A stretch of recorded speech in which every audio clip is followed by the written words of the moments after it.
Have you ever sat down at your desk with the intention of studying for a couple of hours, you're 10 minutes in and you're just not feeling it? The whole process just feels boring and you can't seem to keep your focus. We've all been there before, but there's different methods and tricks that you can use to help you continue to study for hours without getting bored.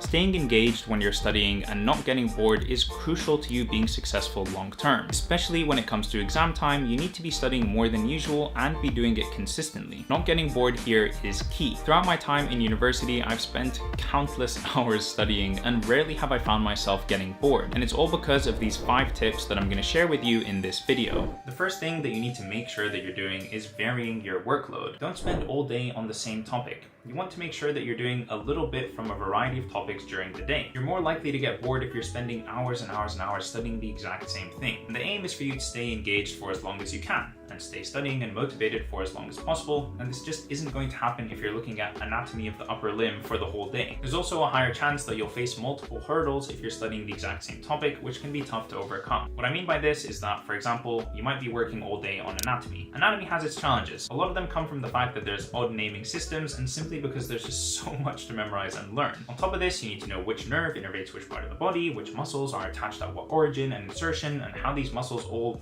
work to instigate movement. It's a tough thing to do, no doubt about it, and spending all day on it means you're kind of facing an uphill battle with no respite. The amount of anatomy and the challenges of studying it aren't going to go away, but learning them in bite-sized pieces over the course of a few weeks instead of all just being crammed into one day makes it a lot easier. Another way to vary your studying is to not spend the whole day using the same study method. Instead of just going through lecture slides all day, try explaining these concepts to your family or friends, fellow students. You can go over exam questions, test yourself using Anki, watch a sketchy video or a YouTube video on the things you don't quite understand. Changing up how you are learning and receiving information in this way I think is so stimulating, and it helps keep things fresh over the course of a long study session. Now, the best part of keeping your studying varied is that it helps you retain information that you're studying. Many studies have shown that obviously spaced repetition, but also varying the topic and module or the schedule of what you're studying can help. Gamifying your studies can be so useful for you to stay engaged and not get distracted easily. We tend to learn better with games because they're fun, so it's best to try and use resources that help make your work into some sort of game. This could be puzzles, quizzes, flashcards, whatever. It could even be creating a paper to-do list so that you look forward to crossing off a task after you've completed it, sort of gamifying completion. It can seem like a slightly strange concept, but there are lots of wider benefits to making your studying into a game. It's important to look forward to studying, and games like doing flashcards or doing past paper questions might be kind of fun in comparison to just going over lecture slides endlessly and taking notes. Coming into studying with a good attitude like this and looking forward to your work can help you maintain interest and not get bored over the long term. Now, you can gamify your studying to actually learn the content, but you can also come up with your own version of the game, whatever it is, by challenging yourself with your studying habits. For example, something that I often do is I challenge myself to study for the next hour or 2 hours or whatever in order to unlock a reward of eating a snack or going to get a coffee or some time on my phone or whatever. I do this type of thing all the time. Trying to find little ways like this to help push you towards your goals and keep you engaged and consistent with your work can be really helpful because it kind of gamifies the whole experience of studying and gives you something to look forward to. I've talked about extensively in another video what the best music to listen to is when studying. You can check that out somewhere over here. But regardless of what music you choose, music can be a really good tool to keep you from being completely distracted and getting bored. If you really need to get work done but you're feeling bored or unmotivated, then it's probably better to just listen to some music in the background, even if it's a bit distracting, than not studying at all. Doing something is always better than doing nothing. Now, once you get into a rhythm of studying with your music, then it becomes something that, is going to help you get into the zone. You can add music as part of your study routine, and it might even be something that helps you associate studying with something that you're looking forward to. After all, tasks that might be inherently boring to you can be made way more fun with music. For me personally, when my motivation is running low but I know that I need to keep going, then putting on some lo-fi hip-hop beats in the background solves this problem 90% of the time. Yes, I'm not as focused as I would be without the music, but at least it keeps me going and actually kind of makes the studying a bit more fun. If you can, I think listening to music without lyrics is probably better because with lyrics it's very distracting distracting to listen to words and read words at the same time. But hey, some people don't have a problem with that, so do whatever works for you. Try and find something that motivates you but isn't too distracting, and that should do the trick. Sitting at the same desk, looking at the same wall every day for the 6 weeks before your exam sounds terrible. You're likely to get bored just because of the repetitiveness of the routine itself. Changing up your study location can be a great way to just shake things up a little. Try studying outside, especially on a nice day like this. You know, this can be so motivating because it's so different to what you're currently used to and can really give you the boost to keep you going. This could be at a garden, a park, your library, or even at an outdoor space like a cafe. If this isn't an option because you live in London and gardens aren't a thing, or if you live in the UK and the weather is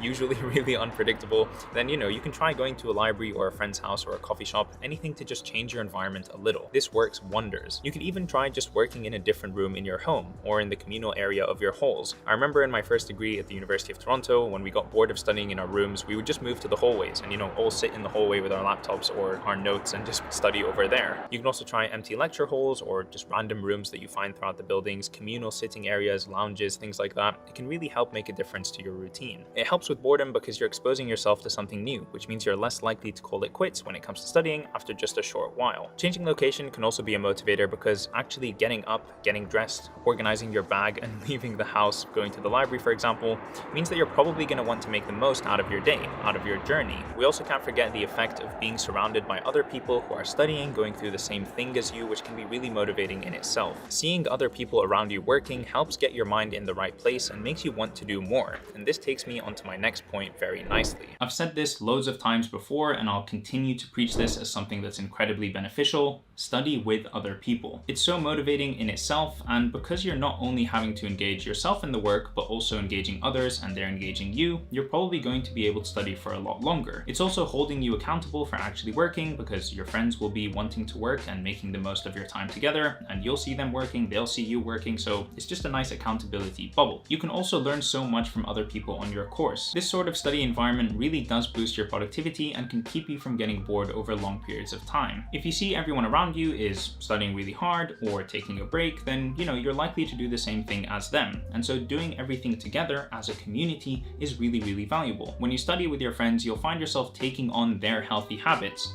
But also be careful because you might take on their not so healthy habits or their bad traits for studying and things like that. But just keep an eye out and do what works for you, what you think you would benefit from. The feeling that you're all in this together, sort of studying and working towards an upcoming exam, is irreplaceable. And I think it can keep you studying for longer and more motivated than a lot of the other techniques I share in my videos. I do have a Patreon which gives you access to a Discord server where people are studying in these community-based groups every day, all the time. And of course, there's tons of other things you can do in the Discord server over there. If you're interested in joining a group of like-minded people, I'll leave a link to that Patreon and Discord in the description down below. Thank you so much for watching this video. If you found any of it helpful, you can try and incorporate maybe one or two of these tips into your own studying, into your own life, and maybe then you can use them all together. I found all of these things really helpful when trying to not get bored while studying in my 9 years of higher education or so. If you found something that really works for you and you're happy to share, then please do so in the comments down below. I'm probably going to be studying for the rest of my life as a doctor, so I'd love to see what's working for you all as well. That's it for me, guys, and I will catch you in the next one. Peace.